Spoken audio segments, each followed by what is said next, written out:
저희가 위치 이동을 하겠습니다. 자리에 편히 앉으시고. 약 3m 정도 나오는데 굉장히 여러분들 가까워졌다라는 느낌이 듭니다. 괜찮으시죠?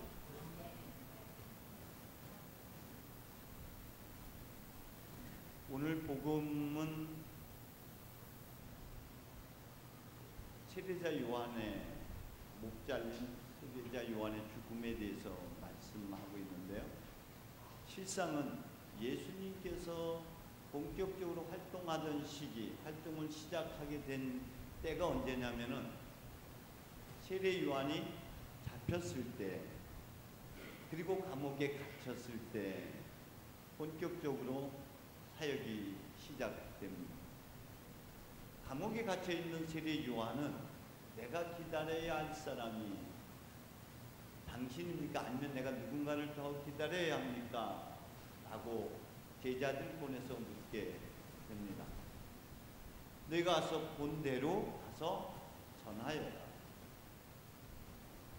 아마 이쯤에 세례 요한의 목이 잘려지지 않았을까. 그런데 예수님께서 이렇게 활동하던 중간에 갑자기 세례 요한의 죽음을 끄집어 들여서 오늘 여기서 보도하는 이유가 뭘까? 뭔가 의도된 이야기죠.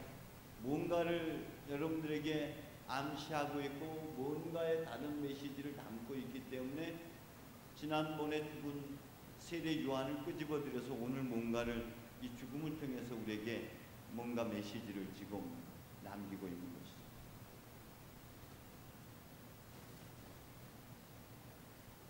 뭘 말씀하고자 하는 걸까? 물론 복음 자체만으로 보면은 이해할 것은 이해하고 아니할 것은 아니하니라 하는 헛된 잘못된 맹세 때문에 후회하지 말라 입다처럼 이런 경고의 메시지로도 전할 수가 있을 것이고, 아니면 헤로데 왕의 어떤 남아있는 양심, 찔림을 이야기 주제로 해서 얘기할 수도 있을 것이고, 헤로디아의 어떤 간교와 간악함, 폭력에 대해서도 주제로 해서 설교할 수도 있을 것이라고 합니다. 그렇지만 저는 오늘 다른 관점에서 여러분들하고 이 본문의 말씀을 살펴보려고 합니다.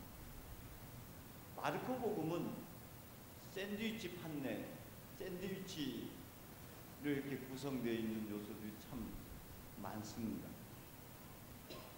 어떤 이야기를 하고 이 이야기를 하는 그 과정의 중간에 어떤 사건을 끄집어 들여, 그러니까 양쪽 빵 사이에 안고죠.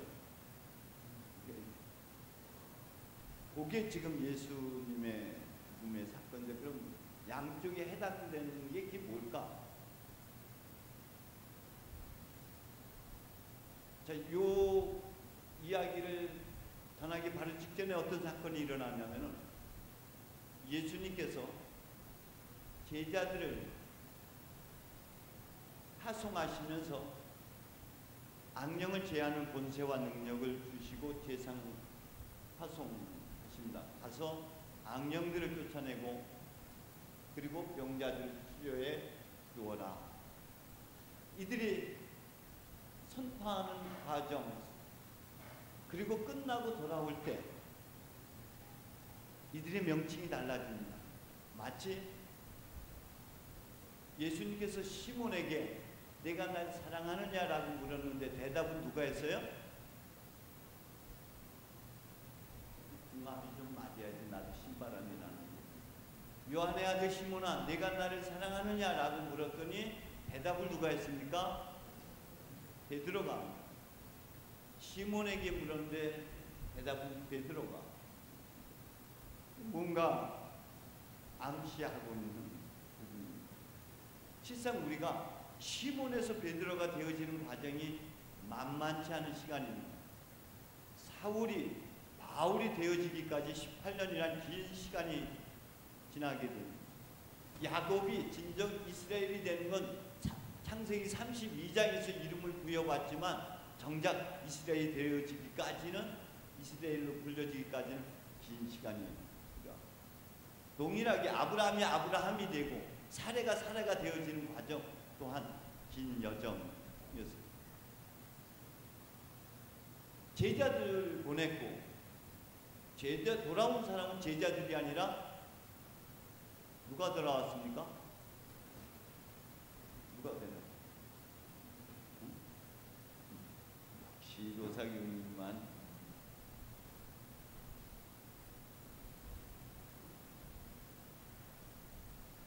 사도들이 되다 보니, 사도들이 제자를 보냈는데, 제가 말씀드렸잖아요. 아브라함이 되어지고 야곱이 이스라엘이 되어지기까지 긴 여정이에요. 제자들을 보냈는데 사도들이 돌아와서 예수님께 낱낱이 보고하고 아뢰게 됩니다. 이 과정 뭔가 있습니다. 제자에서 사도가 되어지는 과정에 이 과정을 넘어서지 않는 것. 여러분, 우리가 기대하고 원하는 것은 직선적인 길이에요. 하느님 앞에 곧장 가기를 원하지만 하느님은 곧장 허락된 길을 주지 않습니다. 광야의 38년의 긴 시간을 우리에게 허락해 주고, 내가 되어지는 과정이 참 멀고도 험난한 길입니다. 늘 뜻대로, 우리 계획대로, 우리가 원하는 대로 인생이 풀려지지 않습니다. 반드시 긴 광야의 여정을 넘어서야지 비로소 내가 되어지는 겁니다. 비로소 시몬이 베드로가 되어지고, 야곱이 이스라엘이 되고, 사울이 바울이 되어지는 진정한 나, 숨겨진 하나님께서 지어주신 본래의 나를 잃어버리고 살다가 그저 사람이 지어준 이름 속에 갇혀 있다가 참된 나, 하나님이 주신 본래의 나로 돌아오는 여정이 이토록 멀고도 험난합니다. 제자에서 사도가 되어지는 것, 잃어버렸던 나를 되찾아서 나를 살아내는 이 여정, 저는 이 여정을 이렇게 표현하고 싶습니다. 제가 홀라요? 목소리 괜찮습니까? 원래 제가 괜찮은 목소리인데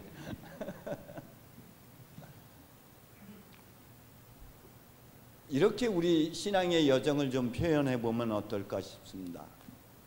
알에서 깨어난 애벌레의 여정에서 꼬치가 되어지고, 고치를 뚫고 넘어서야지만이 하늘을 날게 되죠. 이것을 우리 신앙의 여정 속에서는 세례 요한의 목이 잘려지고, 세례 요한의 목이 잘려진다는 것은 여러분의 율법, 여러분의 생각과 판단이 깨어져 나가고 비로소 내가 누구인지 자기 정체성 본질을 알아차리는 시간이라면은, 이것이 애벌레가 되어진 여정이라면은 이제 다시 꼬치의 여정이 남아있는 거예요. 그 자리가 예수님의 십자가에 못 박혀 죽으시는 장면, 무덤이라는 꼬치를 넘어서야 됩니다. 그래야지 하늘을 나는, 없이 살아가는, 내가 아닌 그리스도로 살아가는 또 다른 작은 예수, 또 다른 하나님의 자녀로서 우리가 살아가게 되는 것이죠. 이 긴 여정 속의 한 부분을 지금 이야기하고 있는 것이라고 생각이 듭니다. 자, 하나님께서 주어진 권세, 권능은 누구에게나 거저받았으니 거저 주어야 될 일들입니다. 그런데 이 안에는 많은 사람들이 몰려 있습니다. 그 중에는 옳은 사람도 있고 옳지 못한 사람도 있고, 선한 사람도 있고 악한 사람들도 있고, 심지어는 그 안에 왼수도 존재합니다. 주님은 그렇게 말합니다. 원수도 사랑하라. 하나님께서는 악한 자에게나 선한 자에게나 옳은 사람에게나 옳지 못한 사람에게나 햇빛과 비를 골고루 나누어 주십니다. 그렇다면 우리는 선한 사람, 악한 사람, 옳은 사람, 그른 사람, 나쁜 사람, 좋은 사람 가릴 것 없이 모두에게 하나님의 은혜를 나누어야 되는데 그렇게 되나요? 저놈은 뭐가 못마땅하고 저놈은 저래서 안 되고 얘는 이래서 안 되고 다 난도질하고 판단하고 정지하고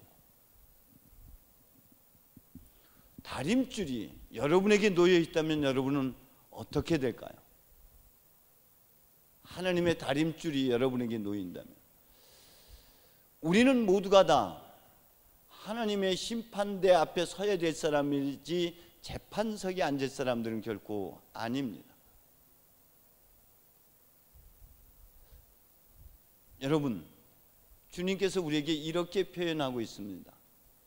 남을 판단하지 마라. 네 잣대로 재지 마라. 정죄하지 마라. 남의 눈 속에 티를 꺼내려 하지 말고 먼저 내 눈 속에 들보를 꺼내라. 우리는 끊임없이 자기 안에 들보를 못 보고 끊임없이 남의 눈 속에 티만 꺼내려고 지금 살아가고 있지 않습니까? 그래서 누군 뭐 어떻고 저떻고 다 자기 잣대로 도둑놈 눈에는 다 모두가 도둑으로 보여. 자, 하나님 눈에는 모두가 다 사랑이여라요. 얘는 이래서 좋고 쟤는 저래서 사랑스럽고. 그렇다면은 내 눈에 보인 저 사람들의 흠가티는 누구 거라고요? 대답은 여기서 시원하게 합시다. 이게 한두 번 하는 것도 아닌데 뭐 우리 장사 한두 번 해? 자, 내 눈 속에 비춰진 상대방의 흠가티는 누구 겁니까?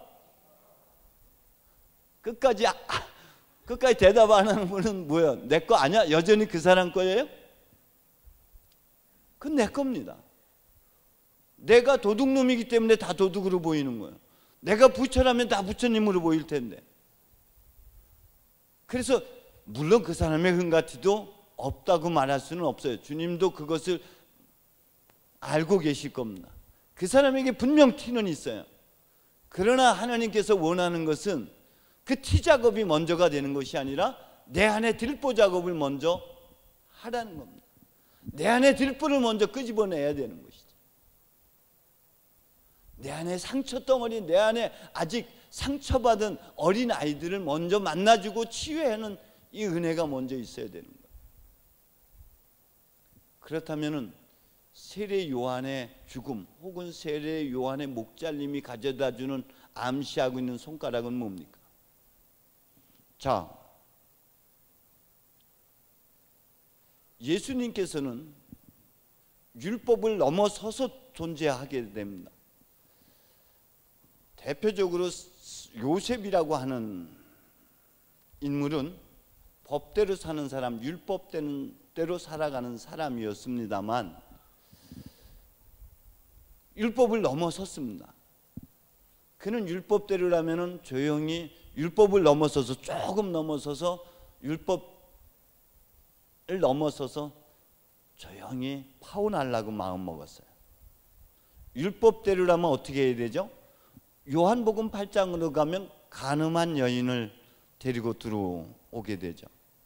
돌로 쳐서 죽어야 되는 거죠. 그렇다면 마리아는 간음한 것이 전제가 되는 것이죠.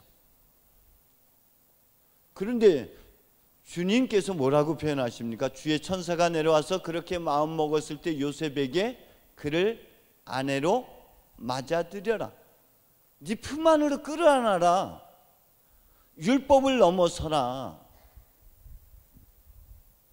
간음한 여인을 데리고 왔을 때 예수님께서는 어떻게 행동하셨습니까? 그건 말이죠. 우리는 전례적 교회입니다. 그 사제가 혹은 복사단이 또 여러분이 앉고 일어나고 하는 것, 복사단이 움직이고 하는 것은 다 그 안에 상징적인 언어들이 담겨져 있다고 말씀을 드렸어요. 그렇다면 예수님의 행동 속에서 우리가 봐야 될 것이 있는 거예요. 저기 보이세요? 내 손가락을 보지 말고 저기를 봐야죠. 우리는 가끔 이 손가락 끝을 바라볼 때가 있습니다. 손가락이 가리키는 달을 봐야 되는데 손가락 끝에, 이건 뭔가를 지시하고 가리키는데 예수님께서 손가락으로 어떤 나무를 잘라서 뭔가 이렇게 쓰지 않고 손가락으로 뭘 썼다? 땅에다 뭔가를 쓰셨다. 자, 그러면은 뭘 썼는지는 일단 내버려 두고 지금 손가락이 뭘 가리키는 거예요? 여러분, 성경에서는 다니엘 손가락이 나오죠. 손가락이 뭔가 썼죠. 이 손가락이 뭘 가리키고 있어요 지금? 예수님의 손가락이 어디를 가리키고 있습니까? 무엇을 가리키고 있습니까? 땅. 그 땅을 다른 표현으로 하면 흙, 먼지. 인생아 기억하라, 너희는 흙에서 왔으니, 지금 그걸 가리키는 겁니까? 너의 존재를 먼저 보라. 네 안에 들보를 먼저 봐라. 너도 흙이고 너도 먼지고 너도 이내 바람 불면 사라져 버릴 아무것도 아닌 존재. 그러고 나서 주님께서 뭐라고 표현하십니까? 죄 없는 사람이 먼저. 지금 이것이 그거를 얘기하는 겁니다. 세례 요한의 목잘림이 너의 판단, 너의 잣대, 너의 틀, 너의 선입견, 너의 선지식을 깨라. 그게 지식으로서 하나님 나라 가는 게 아니라 그 지식을 깨야지 되는 자리. 그게 세례 요한이 목이 잘리는 것을 상징하는 겁니다. 세례 요한이 목이 잘리고 있다라는 것은 여러분들에게 어떤 메시지로 다가와요? 각자가 내가 지금 갖고 있는 판단들, 내가 갖고 있는 생각들, 내가 갖고 있는 잣대들을 다 부셔버려야지 되는 것. 그것이 그 목을, 머리를 쟁반에 담아서 다치는 거예요. 여러분 스스로가 나는 죽고 그리스도로 태어나야죠. 내가 나를 죽여야 돼. 내가 나를 죽이는 자리가 어디예요? 은혜의 자리예요. 나 같은 죄인 살리신 하나님의 은혜. 나는 팔싹둥이만도 못한 존재였다. 나는 죄인 중에 죄인이고 괴수 중에 괴수였는데 하나님의 자비가, 하나님의 은혜가 이런 나를 살려주시고, 이 은혜의 자리에서야 우리는 모든 사람들에게 눈 감게 됩니다. 그 사람들을 판단하지 않아요. 그 사람들을 정죄하지 않아요. 그 사람들에게 손가락질을 하지 않아요. 그 자리가 세례 요한의 목이 잘려지는 거예요. 여러분의 목이 잘려져야 돼. 여러분의 지식이 끝나야 돼. 그 율법의 자리에서 복음의 자리로 넘어가야 돼. 그 못마땅함에서 아버지의 마음으로 넘어가서 그 자식이 잘못됐어도, 그 자식이 전 재산을 잃고 돌아왔는데도 그럼에도 불구하고 그를 품어안는 사랑이, 그 그리스도 예수의 마음으로 살라는 손가락이 바로 세례 요한의 죽음이 아니겠습니까?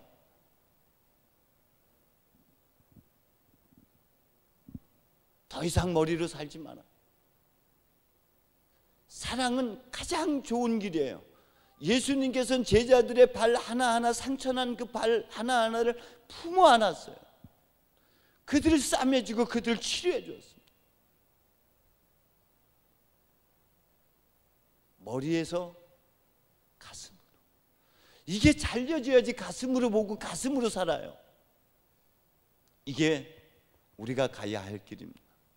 그래야지 제자에서, 묻기도 하고 답하기도 하던 제자에서 사도가 되어서 예수님처럼 이적과 기적을 행하고 죽은 자를 살리고 하나님의 말씀을 선포하고 가르치고 교훈할 수 있는, 그래서 여러분들이 다시 한번 하나님의 복음 제5의 복음서를 써내려가는 사도들이 되어야 되는 거예요.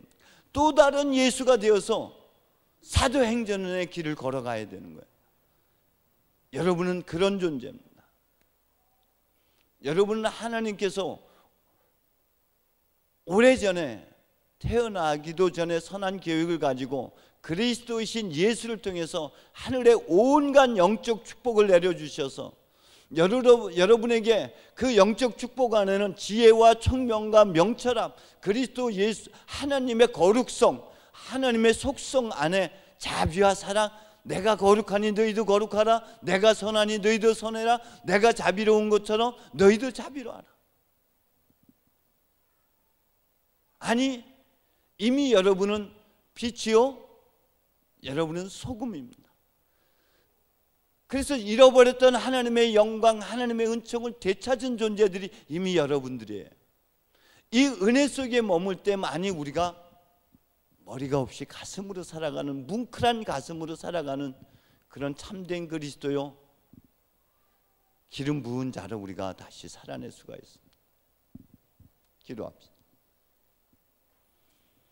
주 아버지 하나님, 우리가 도대체 무엇이간데 아무것도 아닌 존재, 죄뿐인 사람이었는데 그런 우리를 품어 안으시고 그런 우리에게 하나님 사랑의 입김을 불어넣어 주셔서 하나님 세상의 빛이 되라 소금이 되라 하셨습니다. 아버지 하나님, 그리스도의 마음을 우리 가슴에 새기게 해 주옵소서. 우리로 하여금 정죄하고 판단하고 남의 눈 속에 들어있는 티를 꺼내려 하기보다는 내 눈 속에 있는 들보를 꺼내는 삶이 되게 해 주옵소서. 그리하여 잃어버렸던 본질 하나님의 모습을 되찾아 그런 하나님의 동역자로 살아가게 하여 주옵소서. 예수님의 이름으로 기도합니다.